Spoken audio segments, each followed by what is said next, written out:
Hello friends, welcome all of you to our channel RP maths Gurukul. তো আমরা WBSSC group decay target করে যে maths class করছি, আজ তার ক্লাস নাম্বার 12। তো ক্লাস নাম্বার 12-এর ডাইরেক্ট আমরা প্রশ্নে চলে আসবো, কোনো রকম কোনো টাইম নষ্ট না করে। এবং তোমাদের অলরেডি বলে দিয়েছি যে তোমরা টেলিগ্রাম চ্যানেলে জয়েন করে যাবে।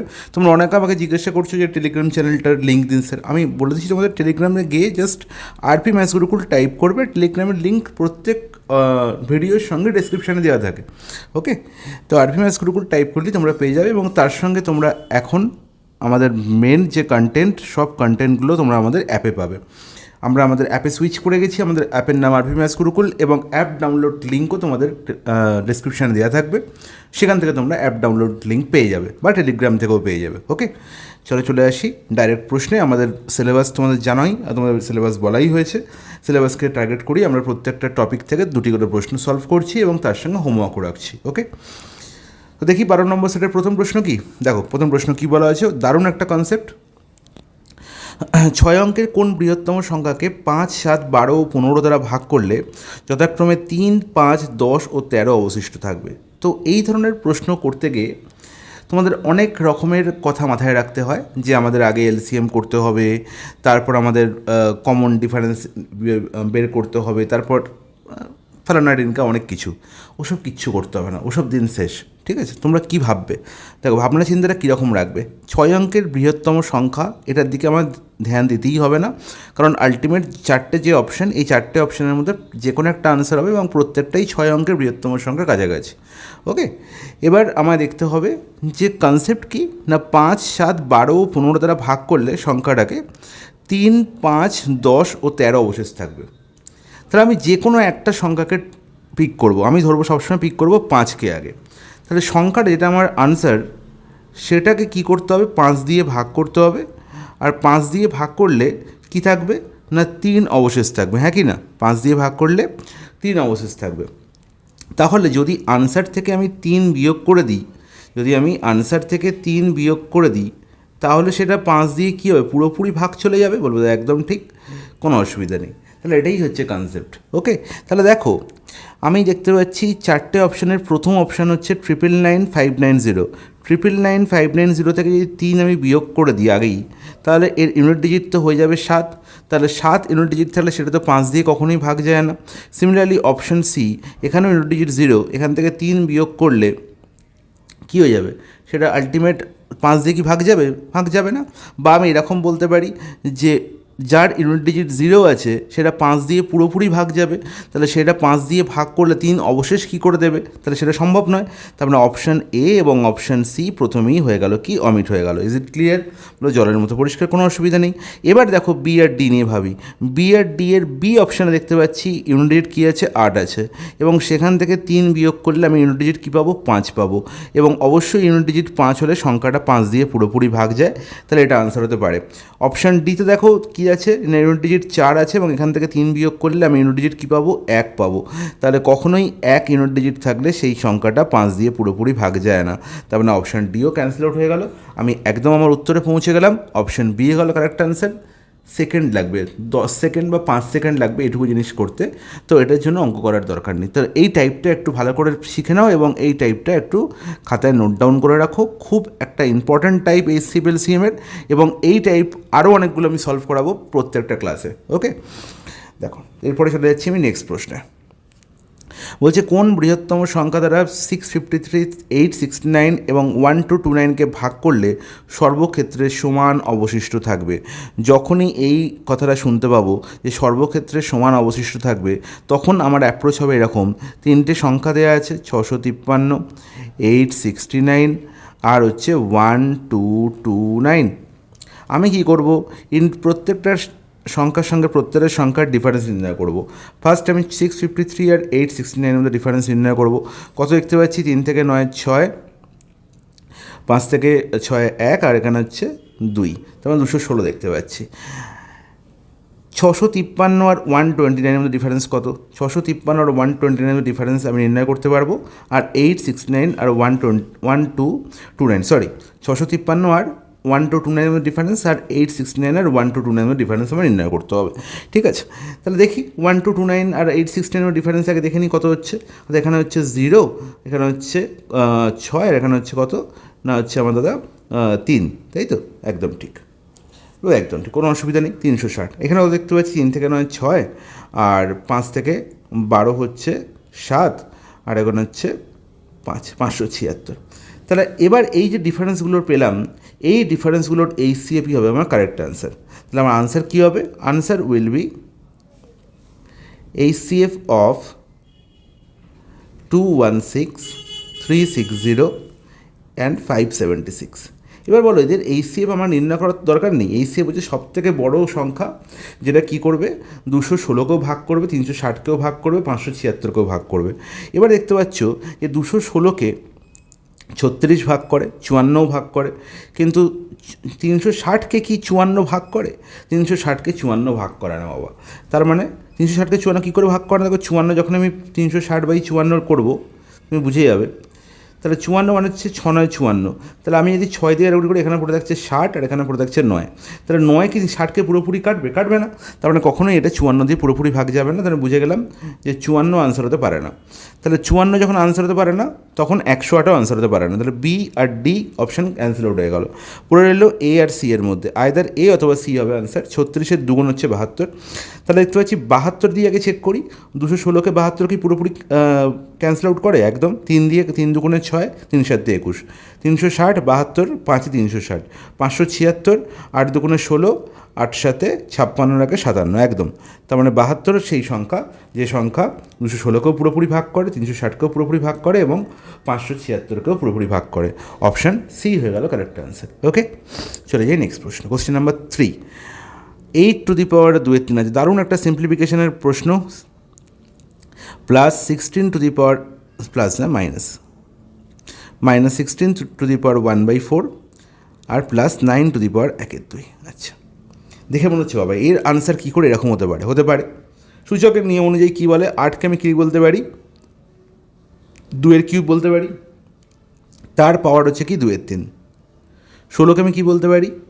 16কে আমি বলতে পারি 2 টু দি পাওয়ার 4 বলতে পারি, একদম। তার পাওয়ার হচ্ছে 1/4। 9কে আমরা 3 স্কোয়ার বলতে পারি, তার পাওয়ার হচ্ছে 1/2। এবার দেখো তো এই 3 কী হবে? ক্যান্সেল আউট হবে না? একদম ঠিক, কারণ পাশাপাশি এটা গুণ হবে। 4 ক্যান্সেল আউট হবে না? একদম। 2 ক্যান্সেল আউট হবে না? একদম হবে। তার মানে আলটিমেট পড়ে থাকলো কি না 2 square minus 2 to the power 1 plus 3 to the power 1। তাহলে 2 স্কোয়ার কত? 4 থেকে 2 বিয়োগ করলে 2 প্লাস 3 5 হয়ে গেল কারেক্ট আনসার, অপশান বি। চলে যাই নেক্সট প্রশ্ন। যদি এ এর 80% ইজিক্যাল টু বি এর 50% এবং বি ইজিক্যাল টু এর x% হয়, তবে এক্সের মান কত হবে নির্ণয় করতে হবে। খুব ভালো কথা। দেখো এর 80% সমান বি এর 50%, এটা পার্সেন্টেজের কোশ্চেন। অ্যাকচুয়ালি আমি সিম্পলিফিকেশনে রেখেছি, কোনো ব্যাপার না। আচ্ছা দেখো এর 80% ইজিক্যাল টু বি এর 50%, এই লাইনটাকে আমি আগেও তোমাদের বলেছি, এই লাইনটা থেকে আমি এ আর বি এর রেশিও নির্ণয় করতে পারি খুব সহজেই। আর বি ইজ ইকাল টু এর x%, এখানে এক্সের ভ্যালু নির্ণয় করতে হবে। বি ইজ ইকাল টু এর x% মানে হচ্ছে আমি কী লিখতে পারি? B by A is equal to হচ্ছে x%। ব্যাস, তাহলে আমি যদি বি বাই এ এখান থেকে পেয়ে যাই, এই লাইন থেকে পেয়ে যাই, তাহলে তো ব্যাস গল্প শেষ। একদম ঠিক। কী করে পাবো? দাদা এর 80% মানে এ ইন্টু 80% মানে 80/100, আর বি এর 50% মানে বি ইন্টু 50/100। এবার তোমরা এতদিন আমার সঙ্গে ক্লাস করতে করতে এটুকু শিখে গেছো যে যখন আমি এরকম লিখছি তো অলরেডি 100 ক্যান্সেল আউট হয়ে যাচ্ছে। তাহলে 100 যখন ক্যান্সেল আউট হয়ে যাচ্ছে, তাহলে পার্সেন্টেজ সাইনটাকে আমি ক্যান্সেল আউট করে দিই না, কারণ পার্সেন্টেজই তো এই 1/100 দিচ্ছে। তাহলে আমি তাহলে বেকার লিখে সময় নষ্ট করছি, আমার তো সময় বাঁচাতে হবে। তাহলে আমি কি বলবো, যখনই এই ঘটনাটা দেখব যে আমি আলটিমেট আমি এটা বুঝে গেলাম যে এই পার্সেন্টেজ সাইনের কোনো দরকার নেই, তাহলে আমি ডাইরেক্ট বলতে পারি যে এর 80% এর মানে হচ্ছে 80A is equal two 50B, that's it. এবং এখান থেকে আমি আরও সহজে এ বাই বি লিখতে পারি, কিন্তু আমাকে বি বাই এ লিখতে হবে। আমাকে কী লিখতে হবে? বি বাই এ। তাহলে বি বাই এ করি। তাহলে বি বাই এ মানে কী হবে? তাহলে বি বাই এর ভ্যালু কী হবে? তাহলে বি বাই এর ভ্যালু হবে 80/50, আর 80/50 মানে 8/5। হ্যাঁ কি না বলো? একদম ঠিক। তাহলে 8/5 কত পার্সেন্টেজ নির্ণয় করতে গেলে আমাকে কী করতে হবে না ইন্টু 100 করতে হবে। 5 20 100, 8 20 160, তাহলে হচ্ছে 160% মানে এক্সের ভ্যালু কত? 160 হয়ে গেল। অপশান সি হয়ে গেল correct answer. Is it clear? জলের মতো পরিষ্কার। নেক্সট প্রশ্ন। 5 নম্বর প্রশ্নে আরও একটি অসাধারণ কনসেপ্ট লুকিয়ে আছে, কার ওপর না পার্সেন্টেজের ওপর। খুব ভালো করে বুঝবে। দেখো আমাকে যদি বলে এ পার্সেন্টেজ অফ বি এর ভ্যালু আমি বলতে পারি সমান কার সঙ্গে, না বি পার্সেন্টেজ অফ এর সঙ্গে। এই কনসেপ্টটা একবার খুব ভালো করে বুঝে নেবে, এই কনসেপ্টটা খুব কাজে লাগবে। ওকে, তার মানে A percentage of B, A percentage of B এর মানে কি? এর মানে হচ্ছে এ পার্সেন্টেজকে আমি ফ্র্যাকশনে ট্রান্সফার করি, তাহলে আমি কী বলবো, এ ইন্টু 1/100 বা এ বাই 100 ইন্টু বি লিখতে পারি, বলো একদম ঠিক। এবার দেখো, আমি যদি এ ইন্টু 1/100 ইন্টু বি, এই 1/100 আমি কি করতে পারি, না এর সঙ্গে গুণ করতে পারি, আবার বি এর সঙ্গে গুণ করতে পারি, এতে তো কোনো অসুবিধা নেই। তাহলে a/100 ইন্টু বি মানেও যা, আর এ ইন্টু b/100 মানেও লেখা তাই, বলবো দাদা একদম ঠিক। আর যখনই b/100 লিখছি, b/100 মানে এটাকে কি লিখতে পারি, বি পার্সেন্টেজ লিখতে পারি, তার মানে এ ইন্টু বি পার্সেন্টেজ হয়ে গেল। আর এ ইন্টু বি পার্সেন্টেজ মানে হচ্ছে বি পার্সেন্টেজ অফ এ। তাহলে প্রুফ করলাম যে A percentage of B is equal to কি, বি পার্সেন্টেজ অফ এ। তাহলে প্রুফ হলো, এবং এই প্রুফটা কিন্তু প্রচণ্ড ইম্পর্ট্যান্ট, খুব ভালো করে বুঝবে। এবার এরই ব্যবহার করবো অঙ্কে। দেখো এইটুকু পার্টের দিকে খুব ভালো করে লক্ষ্য করো, 40 এর 820%, ঠিক আছে? তাহলে দেখো 40 এর 820% লেখা যা, আর 820 এর 820 এর 40% লেখাও তাই, এই তো। 40কে আমি যদি এ ধরি আর 820কে বি ধরি, তাহলে এর বি পার্সেন্ট মানেই হচ্ছে বি এর এ পার্সেন্ট, হ্যাঁ কি না, বলো একদম ঠিক। তাহলে এই কনসেপ্টটা ইউজ করে এই প্রশ্নের সমাধান হবে ধামাল সমাধান। দেখো সেকেন্ডের সমাধান করব। তাহলে কী বলছে, 820 এর 40%, তার মানে 820 এর 40% করলে কী হবে, 820 এর 40% করলে কী হবে, এর ভ্যালু কী হবে, 40% মানে কি, আমি আগেও শিখেছি 40/100 লিখতে পারি, বা ডাইরেক্ট 2/5 লিখতে পারি। 2/5 820 কেটে দেবে, কেটে কত পাবো, না 5 1 5 32, 5 6 30, 5 4 20, 164, ঠিক করলাম? তো ভুল করলাম মনে হচ্ছে, 5 1 5 32, 5 6 30,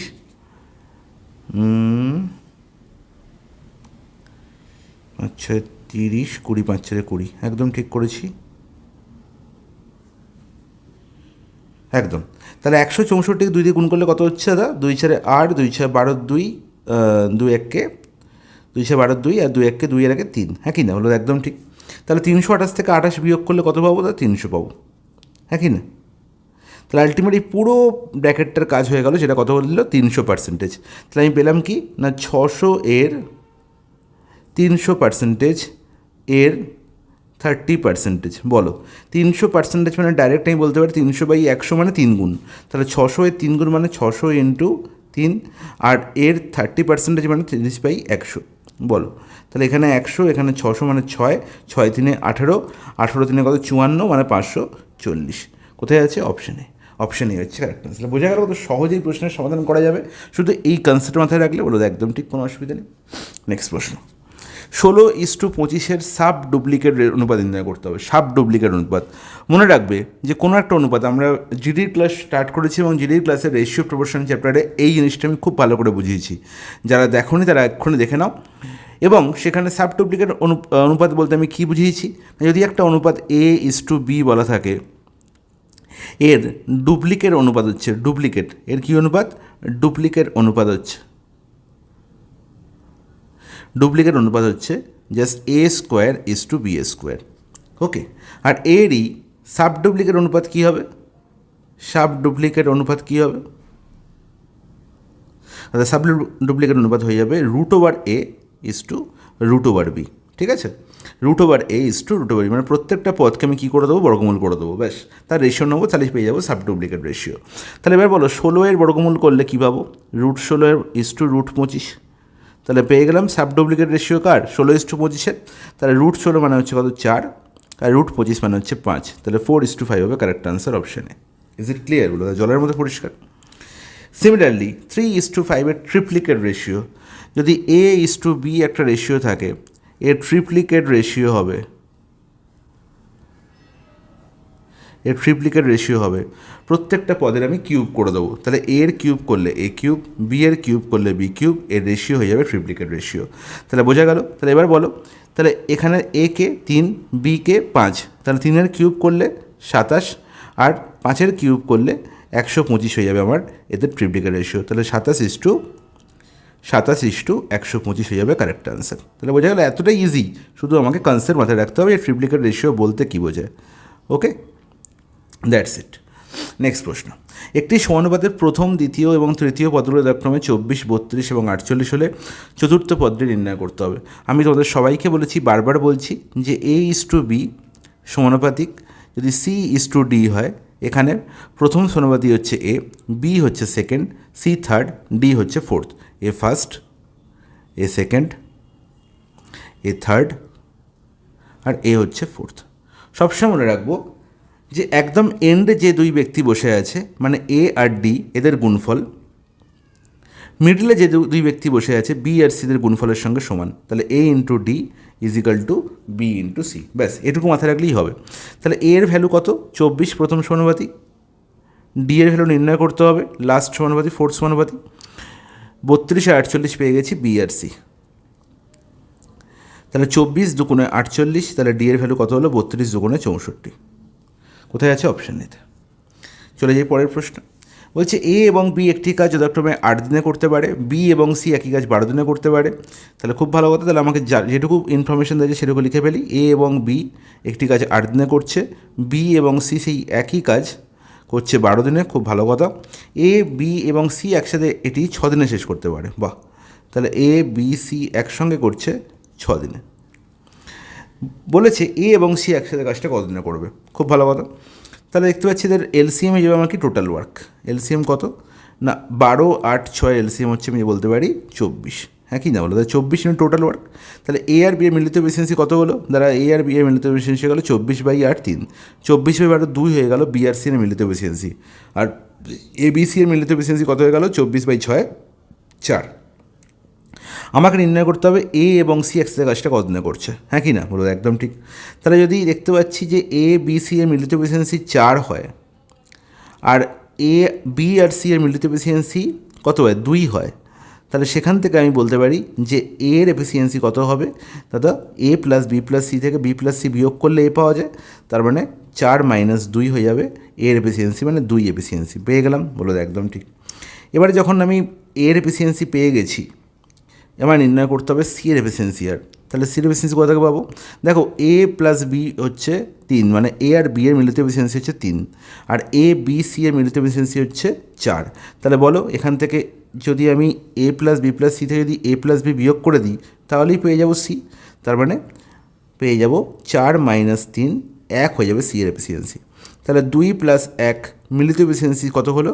3 হয়ে গেল A এবং C এর মিলিত এফিসিয়েন্সি। তাহলে বলো A এবং C এর কাজটা করতে কতদিন লাগবে? টোটাল কাজ হচ্ছে 24, এফিসিয়েন্সি হচ্ছে 3, সময় লাগবে 8। তাহলে 24/3, 8 দিন। অপশান এ হয়ে গেল কারেক্ট আনসার। 10টি ট্যাপ 24 মিনিটে একটি ট্যাঙ্ক পূরণ করতে পারে। খুব ভালো কথা। 1 ঘন্টায় ট্যাঙ্কটি পূরণ করতে কতগুলো ট্যাপ লাগবে? ওকে, তাহলে এখানে ট্যাপ সংখ্যা মানে হচ্ছে এফিসিয়েন্সি। তাহলে 10টি ট্যাপ মানে 10 এফিসিয়েন্সি, 24 মিনিটে একটা ট্যাঙ্ক পূরণ করছে। আর আমরা জানি যে time into efficiency = total work. Is not it? বলো একদম ঠিক। তাহলে 24 মিনিট কাজ করছে 10টা ট্যাঙ্ক, মানে 10 এফিসিয়েন্সি নিয়ে। তাহলে টোটাল ওয়ার্ক 24 × 10, 240। আর সেই 240 ওয়ার্ক যদি 1 ঘন্টায় করতে হয়, মানে 60 মিনিটে করতে হয়, তাহলে কত এফিসিয়েন্সি নিয়ে কাজ করতে হবে? তাহলে এখানে 4 এফিসিয়েন্সি নিয়ে কাজ করতে হবে। তার মানে 4টে আমার কী লাগবে? ট্যাঙ্ক লাগবে। 4টে আমার ট্যাপ লাগবে। অপশান বি হয়ে যাবে correct answer. Is it clear? হলো জলের মতো পরিষ্কার, কোনো অসুবিধা নেই। টাইম অ্যান্ড ডিস্টেন্সের প্রথম প্রশ্ন। একটি যাত্রায় এক ব্যক্তি প্রথম 240 কিমি 100 কিমি/ঘন্টা গতিবেগে এবং পরের 150 কিমি 50 কিমি/ঘন্টা গতিবেগে অতিক্রম করে, যাত্রার গড় গতিবেগ কত? তাহলে এই ধরনের প্রশ্ন আমি আগেও করেছি। কি বলেছি আমি তোমাদের? যে total distance by total time, এটাই হয়ে যাবে আমার কি? Average speed. তাহলে টোটাল ডিস্টেন্স কত গেছে? এক যাত্রার এক ব্যক্তি প্রথম 240 কিমি 120 কিমি/ঘন্টা বেগে গেছে। তাহলে প্রথমে 240 গেছে, তারপরে সে 150 কিমি গেছে। টাইম কত লেগেছে? 240 কিমি গেছে 120 কিমি/ঘন্টা বেগে। তাহলে 240/120, টাইম লেগেছে এখানে প্রথম পার্টে, আর পরের 150 কিমি সে 50 কিমি পার ঘন্টা বেগে গেছে, তার মানে 150/50 টাইম লেগেছে। বলবো একদম ঠিক, ব্যাস হয়ে গেল, গল্প শেষ। 240 + 150 মানে হচ্ছে 390, আর নিচে কত হচ্ছে দাদা, এখানে 2 আর এখানে হচ্ছে 3 মানে হচ্ছে 5, তো 390/5 মানে কত, এখানে দেখতে পাচ্ছি 5 × 7 = 35, 5 × 8 = 40, 78 km/h। অপশান এ হয়ে গেল correct answer. Is it clear? জলের মতো পরিষ্কার। তাহলে অ্যাভারেজ স্পিড সবসময় কী হবে না, টোটাল কতটা ডিস্টেন্স কভার করেছে, টোটাল ডিস্টেন্স বাই টোটাল কতটা টাইম লেগেছে, এটা মাথায় রাখতে হবে। এবার দেখো, স্থির জলে একটি মোটর বোটের গতিবেগ 15 কিমি/ঘন্টা। নৌকাটি স্রোতের অনুকূলে 30 কিলোমিটার ভ্রমণ করে এবং 4 ঘন্টা 30 মিনিটে ফিরে আসে। স্রোতের গতিবেগ নির্ণয় করতে হবে। দারুণ একটা প্রশ্ন, অসাধারণ একটা কনসেপ্ট, 2-3টে স্টার দিয়ে রাখো। ওকে, তাহলে স্থির জলে বোটের গতিবেগ বলা হয়েছে, মানে বোটের নিজস্ব স্পিড বলা হয়েছে, সেটা কত, 15 কিমি/ঘন্টা, যেখানে স্ট্রিমের কোনো সাহায্য নেই বা স্রোতের কোনো সাহায্য নেই। ওকে, নৌকাটি স্রোতের অনুকূলে 30 কিলোমিটার ভ্রমণ করে 4 ঘন্টা 30 মিনিটে ফিরে আসে। স্রোতের অনুকূলে 30 কিলোমিটার ভ্রমণ করে এবং 4 ঘন্টা 30 মিনিটে ফিরে আসে। ওকে, তাহলে স্রোতের গতিবেগ নির্ণয় করতে হবে। তাহলে স্রোতের অনুকূলে সে 30 কিমি গেছে, খুব ভালো কথা। তাহলে স্রোতের অনুকূলের স্পিড আমি জানি না, তাহলে বোটের সঙ্গে নিশ্চয়ই স্ট্রিমের স্পিড যোগ করতে হবে। তাহলে বোটের স্পিড তো 15, তার সঙ্গে স্ট্রিমের স্পিড যোগ করলে তবে আমি কী পাবো না, স্রোতের অনুকূলের স্পিড পাবো, এটা হচ্ছে ডাউন স্ট্রিম বা স্রোতের অনুকূলের স্পিড। সিমিলারলি সে ফিরে এসছে, যখন সে 30 কিলোমিটারে ফিরে এসছে, তাহলে 30 কিলোমিটার ফিরে এসছে কোন স্পিডে, যখন সে যাচ্ছে, সে অনুকূলে যাচ্ছে, তার আসার সময় সে প্রতিকূলে আসবে। তাহলে প্রতিকূলের স্পিড কী হয় না, বোটের স্পিড মাইনাস স্ট্রিমের স্পিড, তাহলে 15 - s। টোটাল টাইম লিখছি কত না, 4 ঘন্টা 30 মিনিট মানে 4.5 ঘন্টা, আর 4.5 ঘন্টাকে আমি কী বলতে পারি না, 9-2 ঘন্টা। এটা তোমাদের মুখে মুখে হিসেব হওয়া উচিত। বলো একদম ঠিক, কোনো অসুবিধা নেই। এবার আমাকে নির্ণয় করতে হবে স্রোতের গতিবেগ নির্ণয় করতে হবে। তাহলে এই ধরনের প্রশ্নে আমি এই যে সমীকরণটা পেলাম, এই সমীকরণ থেকে আমি আর কি করব না, আমি আর কোনো অঙ্ক করব না, আমি এখানেই স্টপ করব এবং এখান থেকে 4টে অপশানের দিকে একটু লক্ষ্য দেবো। ঠিক আছে, তাহলে দেখো, আমি আলটিমেট এখানে স্ট্রিমের স্পিড চাই এবং এখানে স্ট্রিমেরই ভ্যালু বলা হয়েছে। তাহলে যেটা বসালে আমি এসের জায়গায় যে ভ্যালুটা বসালে এই পুরো ইকুয়েশনটার ভ্যালু হবে কত, 9/2। এই 30/15 + s প্লাস 30/15 - s এর ভ্যালু কত হবে, 9/2। যদি আমি এসের ভ্যালু এদের মধ্যে যে কোনো একজনকে বসাই। ওকে, তাহলে আমি প্রথমেই দেখতে পাচ্ছি যে 15 আর এখানে s, তাহলে 15 আর s-এর যোগফল যদি আমি 4 নিই, তাহলে 15 + s হয়ে যাবে কত, 15 + 4 হবে কত, 19। 30কে তো 19 দিয়ে ভাগ যায় না, তাহলে 4কে আমি নিতে পারবো না। 30/15 + 7 22, 7 বসালে তাহলে 22ও পুরোপুরি ভাগ যাচ্ছে না। 5 যদি বসাই, 15 + 5 হচ্ছে 20, তাহলে এখানে একটা সম্ভাবনা হতে পারে। তাহলে এসের ভ্যালু যদি 5 বসিয়ে দিই, তাহলে 15/20 হলো, আর এখানে 30/15 - এসের ভ্যালু কত, 5, তাহলে 15 - 5 কত, 10। তাহলে এবার দেখো তো 30/20 মানে 3/2 এখানে, আর এখানে হচ্ছে কত, 3। তাহলে 3 + 3/2, 3 + 3/2 করলে কত হয়, তাহলে 2 × 3 = 6 + 3 9/2 হয়। বলবো একদম ঠিক হচ্ছে। তাহলে আনসার কী হবে, এসের ভ্যালু কত, 5। বাকি কোনোটাই আনসার হতে পারে না। Is it clear? জলের মতো পরিষ্কার। তাহলে এতটাই সহজেই প্রশ্নের আনসার হবে যদি আমার কনসেপ্ট ক্লিয়ার থাকে, ব্যাস। তাহলে কনসেপ্ট কী না, স্রোতের অনুকূলে স্পিড পাওয়ার জন্য আমায় কী করতে হবে না, বোটের স্পিড প্লাস স্ট্রিমের স্পিড, আর স্রোতের প্রতিকূলে মানে যখন ফিরে আসছি, ভ্রমণ করে 4 ঘন্টা 30 মিনিট এসে ফিরে আসে সে কি কোন স্পিডে না, বোটের স্পিড মাইনাস স্ট্রিমের স্পিড। তাহলে এটা হচ্ছে ডাউন স্ট্রিম, মানে এটাকে অনুকূল বলি, আর এটা হচ্ছে আপস্ট্রিম। ওকে, মাথায় ঢুকলো, খুব সুন্দর মাথায় ঢুকেছে, কোনো অসুবিধা নেই। নেক্সট প্রশ্নে চলে যাচ্ছি। দেখো 13 নম্বর প্রশ্নে, প্রতিযোগিতায় সফল হওয়ার জন্য জামিলিনকে 4টি পরীক্ষায় গড়ে 75 নম্বর পেতে হবে। এই কথাটার মানে কি, যে 4টি পরীক্ষায় গড়ে 75 নম্বর পেতে হবে, এর মানে হচ্ছে প্রত্যেকটা পরীক্ষা তাকে 75 করে পেতে হবে, এর মানেও যা, আর 4টি পরীক্ষায় গড়ে 75 পেতে হবে, তার মানেও তাই। এটা আশা করি তোমরা একদিনে বুঝে গেছো আমার ক্লাস করে। এবার 4টের মধ্যে প্রথম 3টে পরীক্ষার তার স্কোর বলা হয়েছে। ওকে, তাহলে ফার্স্ট, সেকেন্ড, থার্ড আর ফোর্থ, এই প্রত্যেকটা পরীক্ষার গড় হওয়া উচিত, প্রত্যেকটা পরীক্ষার স্কোর হওয়া উচিত ছিল 75 করে। এটা হচ্ছে প্রত্যেকটা পরীক্ষার স্কোর হওয়া উচিত 75, 75, 75, 75, তবেই তো আমি বলবো যে গড় 75, হ্যাঁ কি না, বলো একদম ঠিক। কিন্তু অ্যাকচুয়াল স্কোর এটা হচ্ছে অ্যাভারেজ, ঠিক আছে, এটা অ্যাভারেজ হওয়া উচিত। আর অ্যাকচুয়াল স্কোর বলছি, প্রথম পরীক্ষা হচ্ছে 64, সেকেন্ড পরীক্ষায় 60, লাস্ট পরীক্ষায় 56। তাহলে এখান থেকেই তোমার বুঝে যাওয়া উচিত যে এখানে প্রত্যেকটা পরীক্ষায় সে কি দেখতে পাচ্ছি যে 75 অপেক্ষা কম পেয়েছে, এবং লাস্ট পরীক্ষায় তাকে অবশ্যই 75 অপেক্ষা বেশি পেতে হবে। 75 তো পেতেই হবে, প্লাস আমি এক্সট্রা পেতে হবে। এক্সট্রা কত পেতে হবে না, যতটা এখানে ডেফিসিয়েন্সি কত, দেখো এখানে 75 আছে, এখানে 64 আছে, তাহলে আলটিমেট ডিফারেন্স কত, আর ডিফারেন্স হচ্ছে এখানে 11 ডিফারেন্স, তার মানে সে 11 কম পেয়েছে এখানে। 75 এখানে 60, মানে এখানে 15 কম পেয়েছে, আর এখানে 75 থেকে 56 বিয়োগ করলে হচ্ছে কত, আর হচ্ছে 19 কম পেয়েছে। বলো তো একদম ঠিক, কোনো অসুবিধা নেই। তার মানে আলটিমেট এই যে ডেফিসিয়েন্সি, টোটাল ডেফিসিয়েন্সি কত হলো তিনজনকার, আচ্ছা 15, 11 মানে 26 আর 20, 46, 1 - 1 45, তাহলে 45-এর ডেফিসিয়েন্সি। এই 45-এর ডেফিসিয়েন্সি পূরণ করবে কে না, এই ভদ্রলোক। তো আমরা এখানে 45 প্লাস পেতে হবে, তার মানে ফোর্থ পরীক্ষা থেকে 75 প্লাস 45 মানে 120 পেতে হবে। তবে কি আমি দেখতে পাবো যে 4টে পরীক্ষার অ্যাভারেজ 75 হবে। ইট ইজ ক্লিয়ার, বলো জলের মতো পরিষ্কার, কোনো অসুবিধা নেই। অপশান সি হয়ে গেল কারেক্ট অ্যান্সার।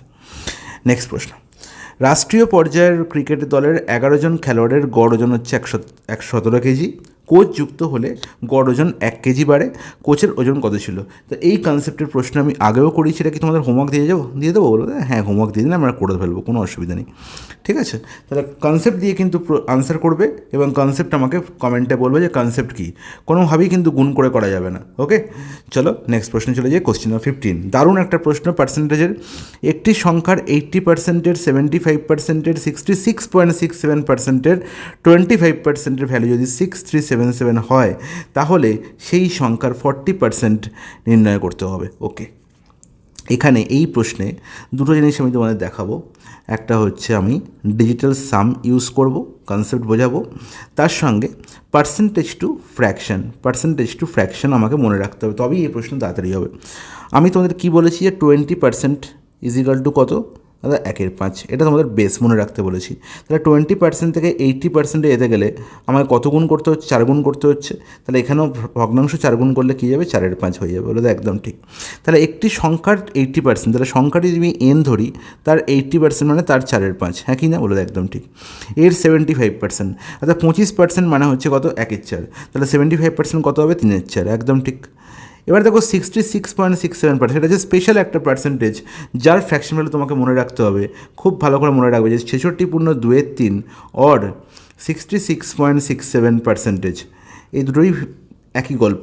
আইদার 66.2 থাকতে পারে, অথবা 66.67% থাকতে পারে। এর ভ্যালু কিন্তু 2/3 সঙ্গে সমান হবে। এর ভ্যালু কিন্তু ফ্র্যাকশন ভ্যালু কত হবে, 2/3, বলে একদম ঠিক। না যদি মনে না ধরে, তাহলে 200/3, 2/3 মানে কি, 200/3, একে তুমি যদি ভাগ করো তাহলে দেখবে 66.2 অথবা 66.67%ই আসছে। ওকে, তাহলে আশা করি তোমাদের এটা বুঝতে কোনো অসুবিধা হবে না যে 66.67% অথবা 66.23%-এর ভ্যালু কত না 2/3। তাহলে এর 2/3, জাস্ট যখনই আমি এটার ভ্যালু 2/3 লিখে ফেললাম, অঙ্ক এখানেই সরল হয়ে গেল। আর এটা নিয়ে কাজ করতে গেলে তোমার অঙ্কের সলভ করতে মিনিমাম 15 মিনিট লেগে যাবে। ওকে, আর এর 25%, 25% মানে তো 1/4 লিখে ফেলো, ইজিক্যাল টু কত, 6377। তাহলে বলো এবার প্রশ্ন আর কিছু রইল? তাহলে আলটিমেট এনের ভ্যালু কাটাকুটি করছে, এখানে 4 4 কেটে গেল, 3 3 কেটে গেল, 2 এখানে 4 কেটে গেল, তাহলে আলটিমেট কত, 10। তাহলে এনের ভ্যালু কত হয়ে গেল না 6377 ইন্টু 10। তাহলে ইন্টু 10 না লিখে একটা শূন্য পাশে অ্যাড করে দিই না, তাহলে তো মিটে যায়, ব্যাস এনের ভ্যালু পেয়ে গেলাম। কিন্তু এনের ভ্যালু চাইনি, আমাকে বলেছে সেই সংখ্যা মানে এনের 40%। তাহলে এনের 40% যদি নির্ণয় করতে হয় আমাকে, তাহলে এনের 40% যদি নির্ণয় করতে হয়, তাহলে আমাকে এদিকেও 40% অ্যাড করে দিতে হবে। আর 40% মানে তো আমি একটু আগে দেখলাম যে 40%-এর ভ্যালু হচ্ছে কত, 20% যদি 1/5, 40% হবে 2/5। কিন্তু এই ক্ষেত্রে কিন্তু আমি 2/5 করবো না। কেন করবো না, খুব ভালো করে বুঝবে। দেখো, যখনই আমাকে 63770 এর 40% লিখছি, তাহলে এর 40% লিখতে গিয়ে আমি দেখলাম এখানে একটা শূন্য ক্যান্সেল আউট হলো, এখানে একটা শূন্য ক্যান্সেল আউট হলো, তাহলে পড়ে রইলো কি 6377 ইন্টু 4। এবার আমি এই গুণটা করতেও পারি বা ডিজিটাল সামের ইউজ করতে পারি। যদি আমি এখানে 2/5 লিখতাম তাহলে কাটাকুটি করতে হতো। কেন কাটাকুটি করবো, তাহলে আমি ইন্টু 4 এখানে খুব সহজেই পাচ্ছি, গুণ করতে পারি, অথবা আমি ডিজিটাল সাম ইউজ করতে পারি। ডিজিটাল সাম কী করে ইউজ করবো না, এখানে ডিজিটাল সাম যা হবে গুণফলের, আর আনসারেও ডিজিটাল সাম তাই হবে। তাহলে দেখো 4 তো একটাই ডিজিটাল সাম মানে হচ্ছে, ডিজিটাল সামে সাধারণত ডিজিটগুলোর সাম নির্ণয় করা হয়, আর ডিজিটগুলোর সাম আমরা 1 থেকে কী করে থাকি না 9-এর মধ্যে রেখে থাকি, আর 9কেও আমরা অনেক সময় 0 হিসেবে ট্রিট করি। অ্যাকচুয়াল ডিজিটাল সাম যখন আমরা বলবো তখন বুঝবো যে 9কে 9 হিসেবেও ট্রিট করতে পারি অথবা 0 হিসেবে ট্রিট করতে পারি। ওকে, মানে 9-এর কোনো ভ্যালু নেই অ্যাকচুয়ালি। ওকে, তাহলে 9কে বাদ দিয়ে বাকিদের সাম নির্ণয় করবো, এটা হচ্ছে মেন গল্প। তাহলে যখন আমি 6377 × 4 দেখতে পাচ্ছি, তাহলে 6377-এর ডিজিটাল সাম কত? দেখো 6 + 3 যোগ করলে কত? 9 হয়ে যাচ্ছে। তাহলে 9-এর কোনো ভ্যালু নেই। 7 + 7 যোগ করলে কত হয়ে যাচ্ছে? 14 হয়ে যাচ্ছে। তাহলে 14-র আবার 1 আর 4 যোগ করলে কত হয়ে যাচ্ছে? 5। যতক্ষণ না সিঙ্গেল ডিজিট হচ্ছে ততক্ষণ আমাকে করে যেতে হবে। তাহলে 1 + 4 যোগ করলে কত? 5, আর 5 4-এ গুণ করলে কত? 20। তাহলে 20-র আবার 2 আর 0 যোগ করলে কত? 2। এতটাই তাড়াতাড়ি করতে হবে, ইজি জিনিস। তাহলে আলটিমেট এই পুরো গুণফলটার মানে 6377 × 4 এই গুণফলের ডিজিটাল সাম হয়ে গেল 2। তাহলে যেখানে আমি আনসারের ডিজিটাল সাম 2 পাবো সেটাই হবে আমার কারেক্ট আনসার। দেখো এখানে 8 আর 2 হচ্ছে 10, 5 আর 5 হচ্ছে 10, তাহলে 10 + 10 20। তাহলে 20 মানে হচ্ছে ডিজিটাল সাম কত হবে? 2 + 0 2। তাহলে এটা আনসার হতে পারে। এখানে দেখো যেখানে দেখতে পাবো 9 সেখানে আমি ক্যান্সেল আউট করে দেবো। দেখো 6 8 আর 2 10, এখানে দেখতে পাচ্ছি 8 আর 2 10 হচ্ছে 16, আর 5 হচ্ছে কত? 16 আর 5 হচ্ছে 21। তাহলে 21-এর তো আবার 2 + 1 যোগ করলে 3, তাহলে এটা আনসার হতে পারে না। এখানে দেখো 5 4 9, তো 9 ক্যান্সেল আউট করে দাও। 8 আর 2 যোগ করলে 10, তাহলে 10 মানে হচ্ছে 1 + 0 মানে হচ্ছে 1। আর এখানে দেখো 5 আর 3 5 আর 3 8, 8 8 16 আর 2 18, তাহলে 18-ওর আবার 1 + 8 যোগ করলে 9, 9ও বলতে পারি বা 0ও বলতে পারি। তার মানে এটাও আনসার হতে পারে না, এটাও আনসার হতে পারে না। আলটিমেট অপশন এ হয়ে গেল কারেক্ট আনসার। গুণ করতে হলো না, যদিও এখানে তুমি যদি চাইতে গুণ করে নিতে পারতে, কিন্তু আমি বলবো যে যখন গুণের সংখ্যা আরও 2-3টে সংখ্যা বেশি থাকতো তাহলে কিন্তু ডিজিটাল সাম হচ্ছে বেস্ট আইডিয়া। ওকে, ডিজিটাল সাম তাহলে আশা করি তোমরা শিখে গেলে। আরও ডিটেলসে তোমাদের শেখাবো যখন ডিজিটাল সাম তোমাদের আবার শেখাবো। ওকে, আলাদা করে। দেখো এলপিজি সিলিন্ডারের দাম বেড়ে হয়েছে 720 টাকা থেকে 900 টাকা। তাহলে এখানে পার্সেন্টেজ কতটা বৃদ্ধি পেয়েছে? তাহলে এলপিজি সিলিন্ডার ব্যবহার কত শতাংশ কমালে এতে খরচ করা পরিমাণ বিপরীত হবে। ওকে, তাহলে আলটিমেট আমরা দেখতে পাচ্ছি যে 720 টাকা আমার দাম ছিল আগে, আমার 900 টাকা দাম হচ্ছে। ওকে, তাহলে যখন আমায় দেখতে হবে যে আমায় কি এটা এই যে আলটিমেট খরচ করা পরিমাণ বিপরীত হবে, এর মানে হচ্ছে লাইনটা খুব বিচ্ছিরি একটা লাইন লেখা আছে। এর মানে হচ্ছে যে আমাকে দাম বেড়েছে, 720 টাকা আগে দাম ছিল, এখন 900 টাকা হয়েছে। তাহলে দাম যদি আমি বেড়ে যায় তাহলে আমাকে কনজাম্পশন যদি কমিয়ে দিই তাহলে আমার খরচ অপরিবর্তিত থাকবে। ঠিক আছে, তাহলে খরচকে আমাকে কী করতে হবে না, বাড়তে দিলে হবে না, খরচকে ফিক্স রাখতে হবে। তাহলে আমাকে তখন কী করতে হবে? কনজামশান কমাতে হবে। তাহলে যখনই কনজামশানের প্রশ্ন আসবে তখন এই ধরনের প্রশ্নে আমি শুধু এটুকুই দেখব যে কনজামশান নিয়ে ভাববো না, আমি শুধু দেখব যে 720 দাম ছিল, আমি আগেও বলেছি, হয়েছে 900, তাহলে কত গুণ হয়েছে দেখব। 720 থেকে 900 হয়েছে, কত গুণ হয়েছে আমি ভাববো যে আগেও আমি 1 কেজি ইউজ করতাম, এখনও আমি 1 কেজি ইউজ করছি। ঠিক আছে, আমি কনজামশানটা 1 কেজি রেখে দিলাম। ওকে, তাহলে খরচ অপরিবর্তিত রাখার জন্য আমায় কী করতে হবে? তাহলে এখানে দেখো আলটিমেট 720 থেকে 900 এসছে। তাহলে 720 থেকে 900 কত গুণ হয়? তাহলে 900/720 এটা করলেই তো হয়ে যাবে। কত গুণ হয়েছে? 720-কে কত গুণ করলে 900 হয়? তাহলে 720 × 920, 720 720-কে ক্যান্সেল আউট হয়ে গেল, 900 পেয়ে গেলাম। তাহলে আলটিমেট দেখো কাটাকুটি করে ফেলো, 9কে দিয়ে 9 10 90 আর 9 8 72, তাহলে 9 18 দিয়ে যাচ্ছে, 18 5 90, 18 4 72। তার মানে 720-কে 5-এর 4 গুণ করলে আমি 900 পাচ্ছি। তাহলে আমি যদি 900 থেকে 720-তে ফিরে আসতে হয় তাহলে কত গুণ করতে হবে? জাস্ট এর উল্টো, মানে 4-এর 5 গুণ করতে হবে। তাহলে আমাকে কী করতে হবে না, আমার যে ব্যবহার সেটা 4-এর 5 গুণ করতে হবে। তার মানে 5 ছিল, আমায় 4 করতে হবে। তাহলে কত করতে হবে? কত কমাতে হলো? 1 কমাতে হলো। তাহলে 1 কমাতে হলো 5-এ, তাহলে কত পার্সেন্টেজ কমাতে হলো? না 20% কমাতে হলো। এইভাবেই ভাবনা চিন্তা বাড়াতে হবে এই প্রশ্নে, তবেই এই প্রশ্ন কিন্তু সহজে হবে। বোঝা গেল? আবার বলছি, 720 টাকা আগে দাম ছিল, এখন 900 হয়েছে, কত গুণ হয়েছে? 5-এর 4 গুণ হয়েছে। তাহলে আমাকে যদি আবার 720-তে ফেরত যেতে হয় তাহলে আমি ধরে নেবো যে এটাই হচ্ছে আমার খরচা। আগে খরচা 720 টাকা ছিল, এখন 900 টাকা খরচা হচ্ছে, কিন্তু আমায় ফিক্সড রাখতে হবে খরচা, মানে 720 খরচা রাখতে হবে। তাহলে আমায় কী করতে হবে না, 900 থেকে 720 যেতে গেলে কত গুণ করতে হবে? না 4-এর 5 গুণ করতে হবে। তার মানে আগে 5 খরচা হতো, এখন আমার 4 খরচা হচ্ছে। তাহলে কতটা কমাতে হচ্ছে? 1 কমাতে হচ্ছে। তাহলে কত পার্সেন্টেজ কমছে? 20% কমছে। দ্যাটস ইট, অপশন এ হয়ে গেল কারেক্ট আনসার। নেক্সট প্রশ্ন, কোশ্চেন নাম্বার 17। 120টি ডিটারজেন্ট সাবানের একটি বাক্সের মধ্যে 84টি ব্যবহার করা হয়েছে, বাক্সে কত শতাংশ ডিটারজেন্ট সাবান অবশিষ্ট থাকে? ওকে, তাহলে এই প্রশ্নটা তো আশা করি কিছুই নেই। 120টা ছিল, 84টা ব্যবহার করা হয়ে গেছে, তাহলে পড়ে আছে কত, 120 মাইনাস 84, দ্যাট ইজ 36। তাহলে 36টা পড়ে আছে, সেটা পার্সেন্টেজে কত না 120-র মধ্যে যা ছিল টোটাল তার মধ্যে 36টা পড়ে আছে, তাহলে 36/120 ইন্টু 100, 12, 10, 12, 3, 0, 0 ক্যান্সেল আউট হলো, 30% এখনও পড়ে আছে।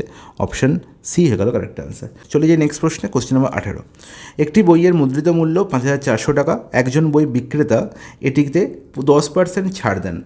তাহলে দেখো, মুদ্রিত মূল্য যাকে আমরা বলে থাকি মার্ক প্রাইস, খুব ভালো করে বুঝবে। মার্ক প্রাইসের ওপর ডিসকাউন্ট দেওয়ার পর আমরা বিক্রি করি কিসে না সেলিং প্রাইসে, হ্যাঁ কি না, এটা মাথায় রাখবে। তাহলে মার্ক প্রাইস থেকে ডিসকাউন্ট বিয়োগ করলে আমি কী পাই, সেলিং প্রাইস পাই। আর কস্ট প্রাইসের সঙ্গে প্রফিট অ্যাড করলে আমি কী পাই, সেলিং প্রাইস পাই। ইন বোথ কেসে আমি সেলিং প্রাইস পাচ্ছি, ঠিক আছে। তাহলে সেলিং প্রাইস যদি আমার দুদিকেই করে ফেলি, তাহলে আমি বলতে পারি যে এমপি মাইনাস ডিসকাউন্ট যা, আর সিপি প্লাস প্রফিট মানে তাই। এই কনসেপ্টটা বেস করে এই প্রশ্নটা বলা হয়েছে, ঠিক আছে। তাহলে একটি বইয়ের মুদ্রিত মূল্য বলা হয়েছে 5,400 টাকা, একজন বই বিক্রেতা এটিতে 10% ছাড় দেন, খুব ভালো কথা। তাহলে 10% যখন ছাড় দিয়েছে, আমার ডিসকাউন্ট বলা আছে, আর তারপরে 20% লাভ অর্জন হয়েছে, আমাকে বইটির ক্রয় মূল্য নির্ণয় করতে হবে। তাহলে এই কনসেপ্টের বেস করে একটা ফর্মুলা আমি মাথায় রাখতে হবে যে MP by CP always 100 plus profit percentage by 100 minus ডিসকাউন্টের সঙ্গে সমান হয়। এটা মাথায় রাখতে হবে, এটাও পার্সেন্টেজ। ওকে, আমাকে এমপি বলা হয়েছে কত, 5,400।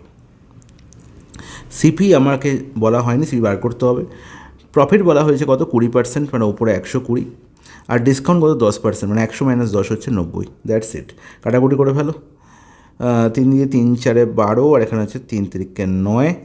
এবার দেখো 4 দিয়ে কাটাকুটি যাচ্ছে কি, 4 দিয়ে কাটাকুটি যাচ্ছে, কাটাকুটি করতেও পারো, বা তোমরা ডিজিটাল সাম দিয়েও করতে পারো। ওকে, দেখো 3 4কে দিয়ে হচ্ছে 4 1 4, এখানে 14, 4 3 12, 4 5 20, তাহলে 1350 ইন্টু 3, তাহলে সিপি কত হয়ে গেল, 1350 ইন্টু 3 মানে 0, 3 বাজে 15, 5 3 তেরো 39, আর 1 40, মানে 4050। কোথায় আছে, অপশন ডি হয়ে গেল correct answer. Is it clear, জলের মতো পরিষ্কার। তাহলে এই যে গল্পটা এসছে, এই গল্পটা কিন্তু আমি আগেও বলেছিলাম, এই গল্পটা এসছে কিন্তু এই কনসেপ্ট মাথায় রাখবে। ওকে, নেক্সট প্রশ্ন। একটি পণ্য 280 টাকায় বদলে 300 টাকায় বিক্রি করলে 8% বেশি লাভ হয়। তাহলে পণ্যটির ক্রয় মূল্য নির্ণয় করো। তাহলে মনে রাখবো, যত পার্সেন্টেজ বেশি লাভ হয়েছে সেটা আলটিমেট যত টাকা বেশি দামে বিক্রি করা হয়েছে তার সঙ্গে সমান। তাহলে 280 টাকার বদলে 300 টাকায় বিক্রি করা হয়েছে, মানে 20 টাকা বেশি দরে বিক্রি করা হয়েছে। তাহলে 8% 20 টাকার সঙ্গে সমান। নির্ণয় করতে হবে ক্রয় মূল্য, মানে 100%-এর ভ্যালু। ওকে, তাহলে আমি জানি যে 8 থেকে যদি 4-এ চলে যাই, তাহলে ব্যাপারটা ইজি হয়ে যাবে। তাহলে 8 থেকে 4-এ গেলে কত পার্সেন্টেজ হলো, আমি কত ভাগ করলাম, 2 ভাগ করলাম। তাহলে এখানেও 2 ভাগ করলে আমি কত পাবো না 10 পাবো। তাহলে 4%-এর ভ্যালু কত, 10 টাকা। তাহলে 4 থেকে 100 গেছি, কত করেছি না 25 গুণ করেছি। তাহলে এখানে 2 ভাগ করলাম, এখানে 25 গুণ করলাম। বলো কোনো ক্যালকুলেশন হলো কি? তাহলে 25 গুণ করলে এখানেও 25 গুণ করতে হবে। তাহলে 10 ইন্টু 225, 10 ইন্টু 25 করলে কত, 250 টাকা। তাহলে অপশান সি হয়ে গেল কারেক্ট আনসার। নেক্সট প্রশ্ন। 625/8 ভগ্নাংশকে দশমিক সংখ্যা রূপান্তর করো। এর থেকে সোজা প্রশ্ন হয় না, এটা তোমাদের হোমওয়ার্ক রইল, জাস্ট ভাগ করবে, গল্প শেষ। x/5 = y/6 = z/11 হলে তাহলে x + y + z/z এর ভ্যালু নির্ণয় করতে হবে। যখন এই ধরনের প্রশ্ন থাকবে, আমার কিচ্ছু না, আমি ধরে নেবো x এর ভ্যালু হচ্ছে 5, y এর ভ্যালু হচ্ছে 6, আর z এর ভ্যালু হচ্ছে 11। ঠিক আছে, তাহলে x + y + z, আচ্ছা এখানে z না, এটা x হবে।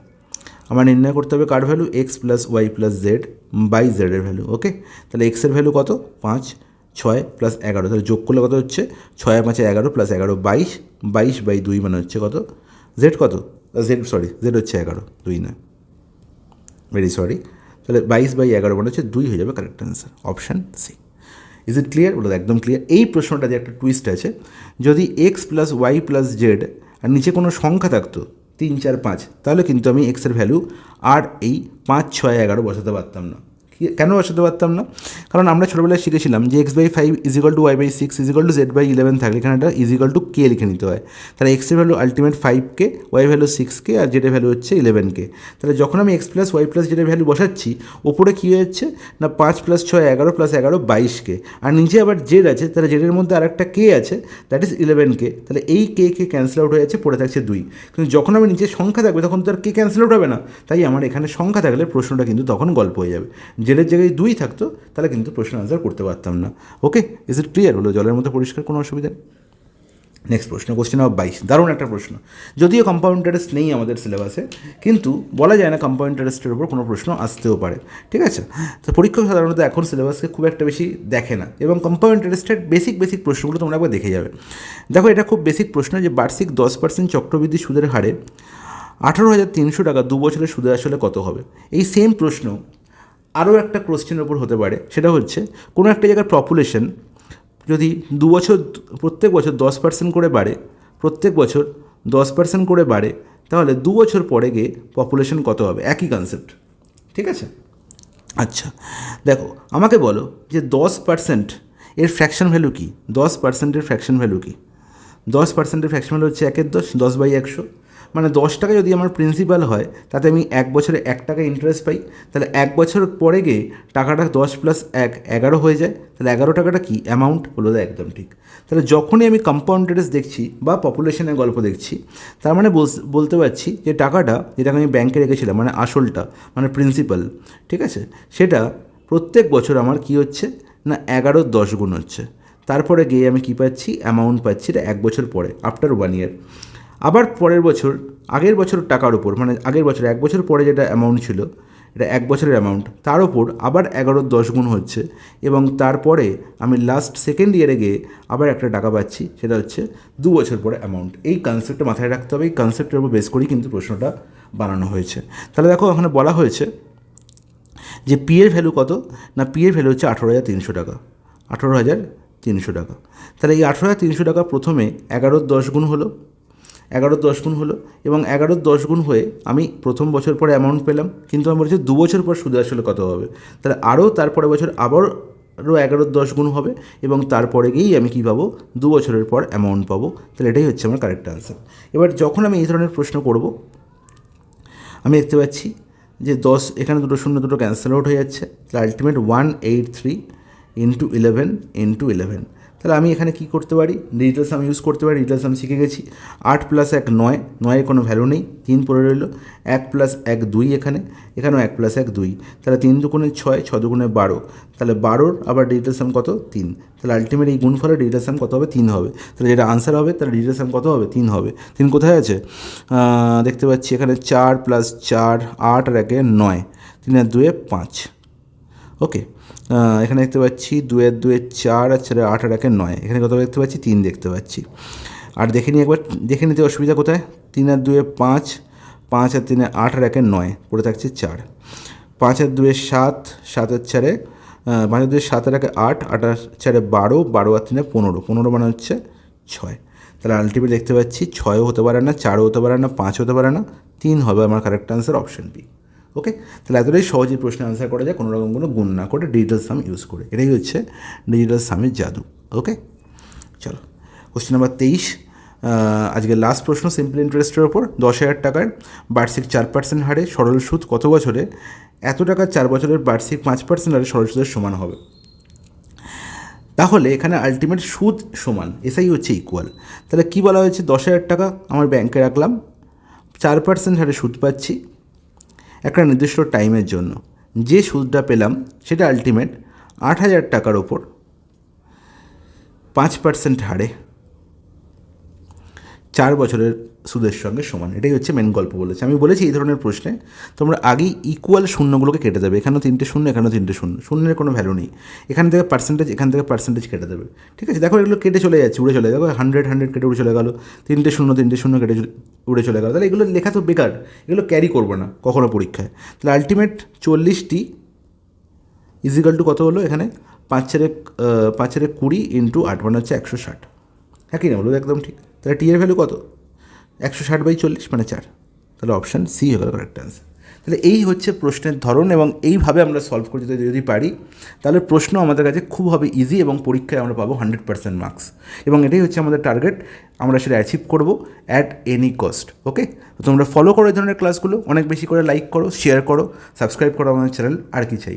চলো টাটা, নেক্সট দিন আমার দেখা হচ্ছে নতুন সেট নিয়ে।